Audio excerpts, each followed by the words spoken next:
Assalamualaikum warahmatullahi wabarakatuh. Selamat pagi, tetap semangat mahasiswaku, mahasiswa Universitas Islam Muhammadiyah Cirebon, program studi komunikasi penyiaran Islam. Sekarang kita beranjak di pertemuan keempat, yaitu akan membahas tentang identifikasi nilai-nilai berita.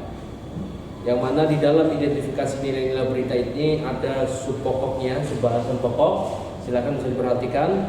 Yang pertama yaitu adalah pengertian berita, sifat berita, dan yang ketiga adalah nilai berita.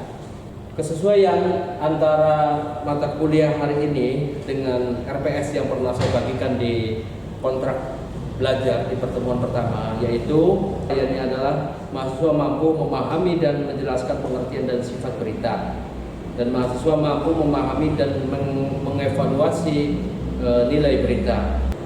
Tentu kajian jurnalistik ini juga tidak terlepas dari misi visi moderasi beragama, yang mana jangan sampai lulusan KPI ini membuat berita-berita hoaks, menebar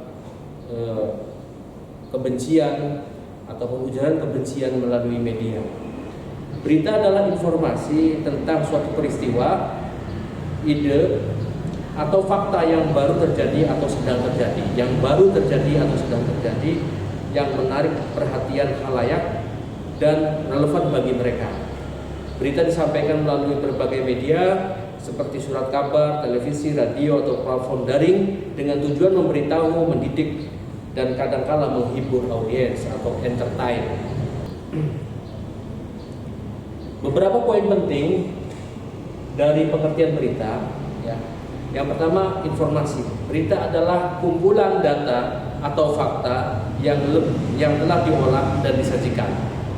Lalu peristiwa, ide atau fakta. Objek berita biasa sangat beragam, mulai dari kejadian konkret, pemikiran atau konsep, hingga data atau kebenaran yang dapat diverifikasi. Yang ketiga, baru terjadi atau sedang terjadi atau aktual. Lalu menarik perhatian khalayak. Tentu kita membuat berita juga harus mempertimbangkan ini berita menarik atau tidak. Nanti kita simak di materi selanjutnya. Lalu relevan bagi khalayak. Informasi harus memiliki kaitan atau dampak terhadap kehidupan audiens, seperti kebijakan pemerintah, menaikkan harga pokok, menaikkan BBM, ataupun menurunkan harga. Nah, apa itu sifat berita? Sifat berita yang pertama adalah aktual atau timeliness. Ini adalah sifat yang paling krusial. Berita haruslah memiliki informasi terbaru atau sedang berlangsung. Semakin baru suatu peristiwa, semakin tinggi nilai beritanya. Lalu yang selanjutnya adalah faktual. Apa itu faktual? Berita harus berdasarkan fakta, tidak bohong, tidak mengada-ngada, tidak opini, tidak cerita. Harus ada fakta yang dapat diverifikasi melalui sumber yang saksi matanya ada, bukan opini atau spekulasi. Jurnalis harus mampu menyajikan bukti dan sumber yang kredibel, ya, signifikan. Berita harus memiliki arti atau dampak penting bagi sebagian besar audiens. Semakin luas dampak suatu peristiwa, semakin tinggi signifikannya. Misalkan contoh, informasi terkait dengan gempa bumi, terkait dengan longsor, yang mana memiliki dampak luas terhadap masyarakat, itu merupakan berita yang sangat dihargai oleh masyarakat. Selanjutnya adalah seimbang, ya. Berita harus menyajikan berbagai sudut pandang dari berbagai pihak. Misalnya menarik. Nah, ini yang menarik, ini yang agak berat.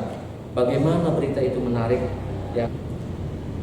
Adapun nilai berita atau news value ini itu ada yang pertama, yaitu adalah aktualitas, ya, atau timeliness. Seberapa baru peristiwa ini terjadi, ya. Lalu peristiwa yang baru terjadi memiliki nilai berita yang lebih tinggi. Yang kedua adalah kedekatan. Seberapa dekat peristiwa itu terjadi dengan audiens. Kedekatan bisa berupa geografis, lokasi kejadian, emosional terkait dengan budaya atau komunitas, atau psikologi terkait dengan minat atau kekhawatiran audiens. Tentu beberapa bulan yang lalu kita mendengar ada longsor di Gunung Kuda di daerah Duku Puntang, Kabupaten Cirebon. Nah, banyak yang mencari berita tersebut, ya. Karena apa? Karena mungkin terutama warga-warga yang di daerah Ciayu Majakuning dari Majalengka, Indramayu, karena ada faktor proximity atau faktor kedekatan, ya. Barangkali di Duku Puntang itu ada saudaranya yang terdampak, barangkali ada korban yang merupakan kerabat atau apa. Nah, itulah adalah kedekatan. Maka proximity, kedekatan itu juga penting menjadi nilai berita. Ya, seperti contohkan tadi kasus longsor di Gunung Kuda.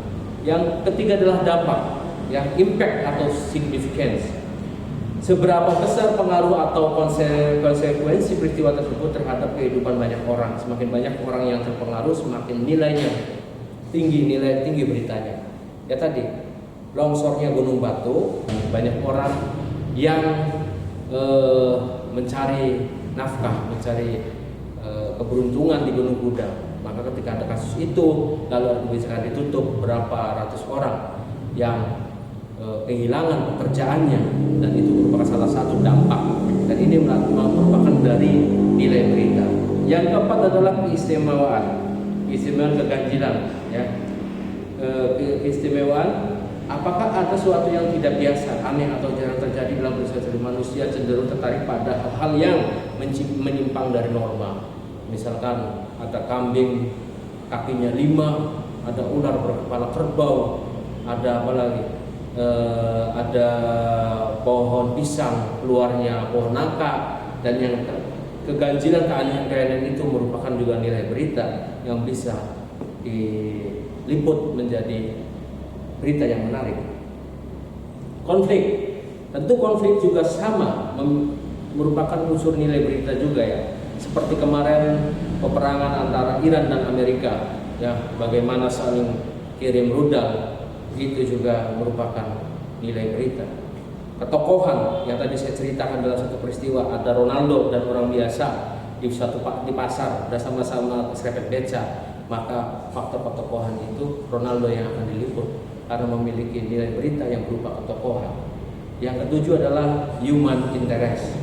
Ya, tentu kita sering melihat berita-berita Palestina selalu diangkat beritanya karena di situ kita sesama Muslim, ya, mungkin Indonesia mayoritas agama Islam, beragama Islam, memiliki empati terhadap Palestina, maka berita Palestina juga menjadi salah satu news value.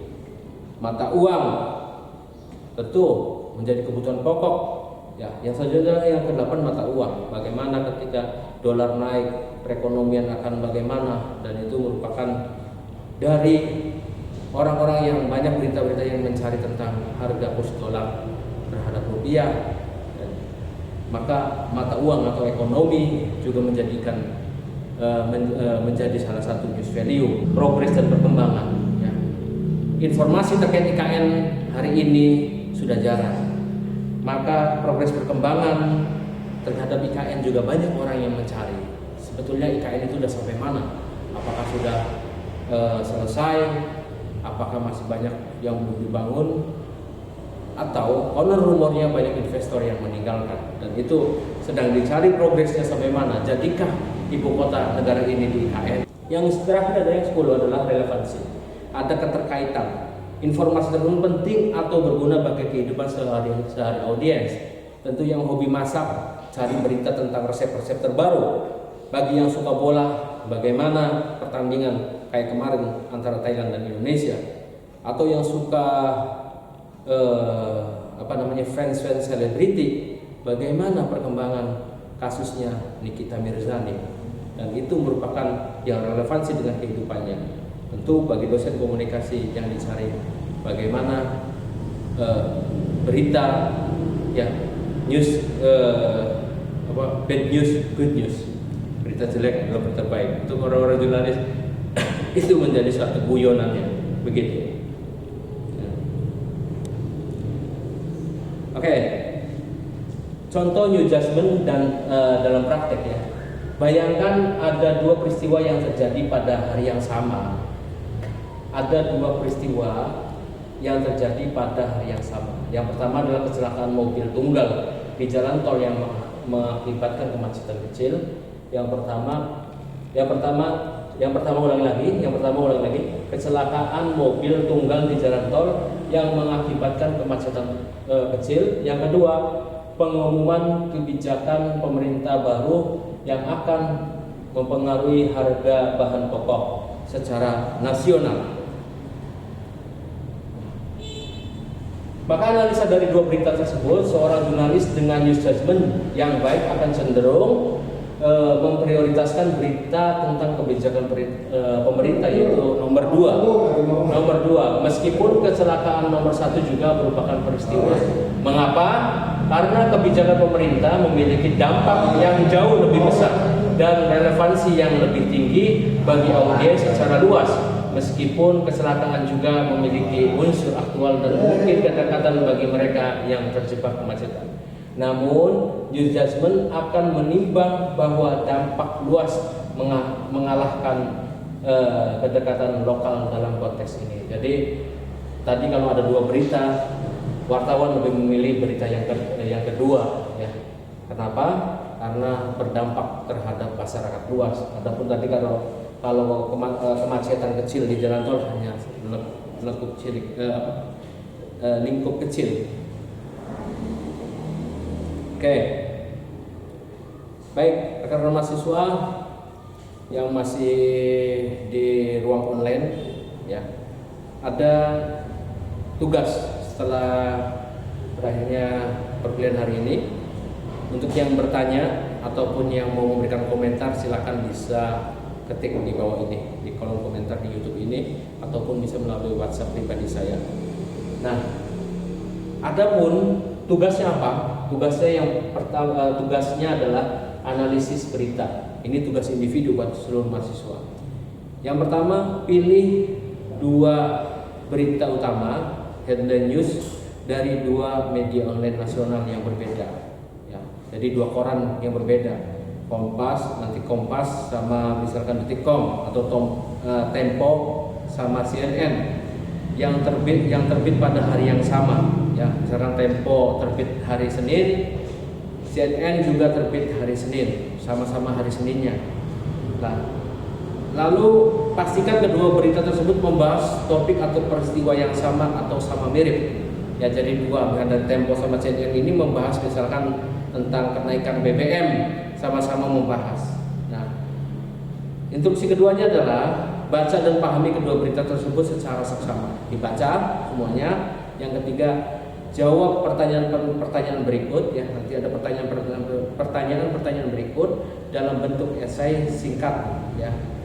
Maksimal 500 kata per berita. Jadi jawabnya dengan esai. Teman-teman, dari bacaan dua koran itu harus dibuat esai. Esainya adalah meliputi ini, ya. Untuk masing-masing berita.